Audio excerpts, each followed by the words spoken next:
Assalamualaikum dan selamat sejahtera cikgu ucapkan kepada semua murid kelas 3 Cempaka, Kenanga dan juga Siantan.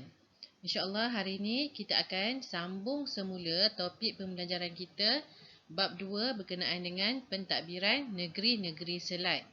Okey, kalau sebelum ni cikgu dah sampai kepada perluasan kuasa British di Pulau Pinang. Bagaimana British mula-mula menguasai Pulau Pinang. Okey. Hari ini kita akan tengok kepada negeri selat yang kedua iaitu Singapura. Bagaimanakah British meluaskan kuasanya di Singapura. Hari ini kita akan fokus kepada Singapura sahaja dulu.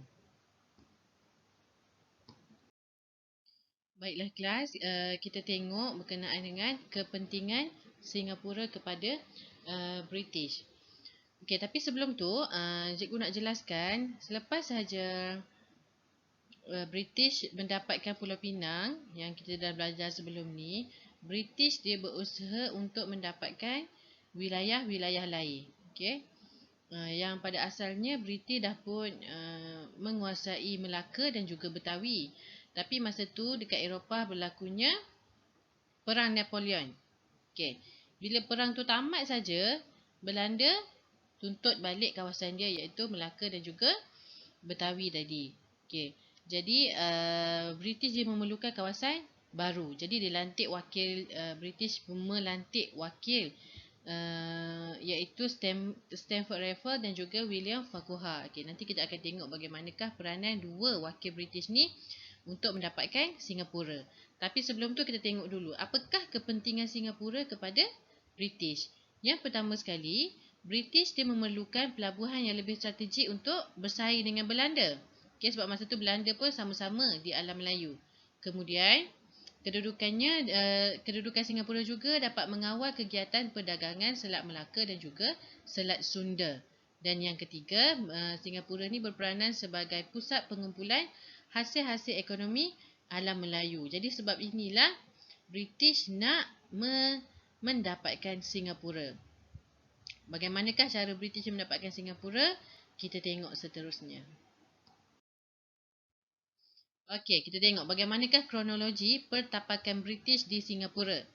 Yang pertama, pada Januari 1819, Stamford Raffles dan juga William Farquhar tiba di Singapura. Yang ni dua nama yang cikgu sebutkan tadi.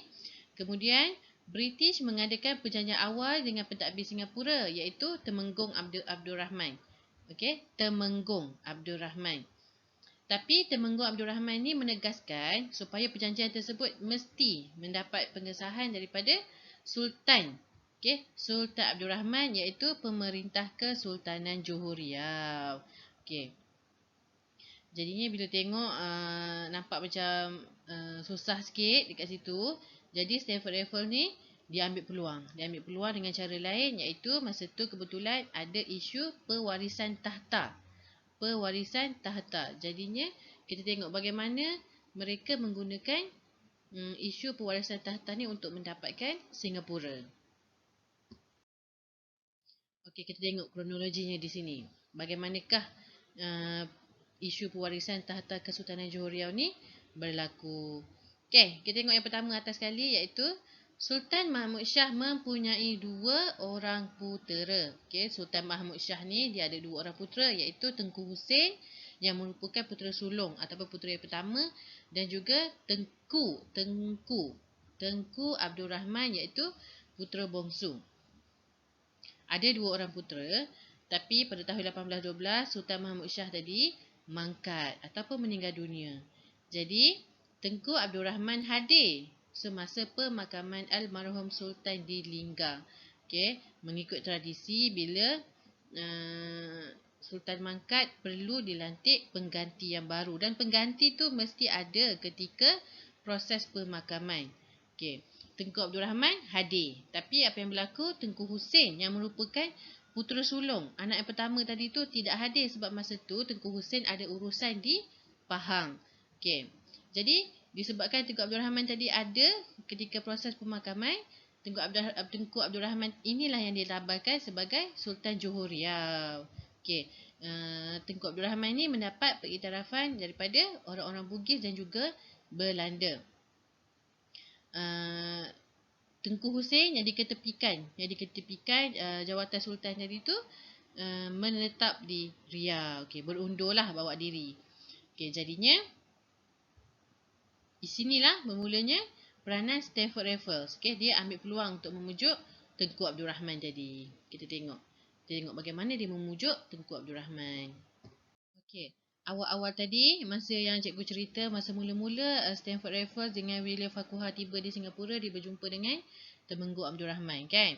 Okey, jadi Stamford Raffles ni memujuk Temenggung Abdul Rahman tadi tu untuk menjemput Tengku Hussein ke Singapura dan diisytiharkan sebagai Sultan Johor Riau dengan gelaran Sultan Hussein Muhammad Shah.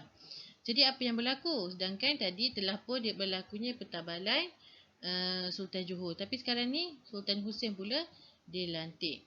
Kesannya Kesultanan Johor Riau mempunyai 2 orang sultan. Okey, Sultan Abdul Rahman bersemayam di Linggar, Sultan Hussein bersemayam di Singapura. Itulah kesan daripada isu pewarisan tahta Kesultanan Johor Riau. Okey. Seterusnya kita tengok bagaimanakah British mengukuhkan kuasanya di Singapura. Dia menggunakan cara perjanjian. Perjanjian yang mengukuhkan kuasa British di Singapura iaitu yang pertama, perjanjian pada tahun 6 Februari 1819. Okey. Perjanjian ni Stamford Raffles menandatangani perjanjian dengan Sultan Hussein serta Temenggung Abdul Rahman. Kesannya apa daripada perjanjian ni? Yang pertama sekali, pertempatan British di Singapura diiktiraf. Itu yang pertama. Yang kedua, British menaikkan bendera Union Jack di Singapura pada 13 Februari 1819. Dan pada 1819 tersebut, William Farquhar dilantik sebagai residen yang pertama di Singapura. Okey, 1819 hingga 1823 tahun residen William Farquhar. Ini dah menunjukkan perjanjian ini menunjukkan penguasaan British di Singapura. Kemudian ada juga perjanjian yang kedua iaitu pada 2 Ogos 1824, residen Singapura iaitu John Crawford, masa tu dah tukar, menandatangani perjanjian dengan Sultan Hussein dan Temenggung Abdul Rahman. Okey, ada lagi berlakunya perjanjian. Kesannya apa pula? Singapura diserahkan kepada British buat selama-lamanya. Okey, menunjukkan pentapakan British di Singapura. Sultan dan Temenggung hilang kedaulatan ke atas Singapura. Apakah gantinya? Sebagai ganti, Sultan dan Temenggung diberikan bayaran pampasan dan pencen bulanan seumur hidup sebagai tukarannya. Okey. Itulah bagaimana peristiwa British mengukuhkan kuasanya di Singapura. Apa kesan utama perjanjian tadi tu? Kesannya British dapat menguasai Singapura, kawasan laut, selat dan pulau sekitarnya kecuali kawasan kediaman Sultan dan Temenggung. Okey, untuk Singapura selesai di sini. Bahagian topik perluasan kuasa saja. Kita tengok sebelum ni dah ada Pulau Pinang. Kita tengok dah selesai Singapura hari ni. Apa yang cikgu boleh rumuskan untuk awak semua?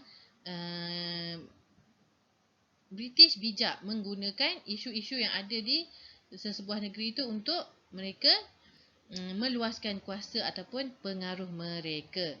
Jadi untuk kelas akan datang kita akan tengok pula bagaimanakah taktik British untuk meluaskan kuasanya di sebuah lagi negeri selat iaitu Melaka. Okay, kita akan jumpa lagi untuk kelas akan datang. Seperti biasa, cikgu nak awak selesaikan nota sejarah awak sehingga topik yang cikgu dah ajar. Terima kasih, kita jumpa lagi nanti.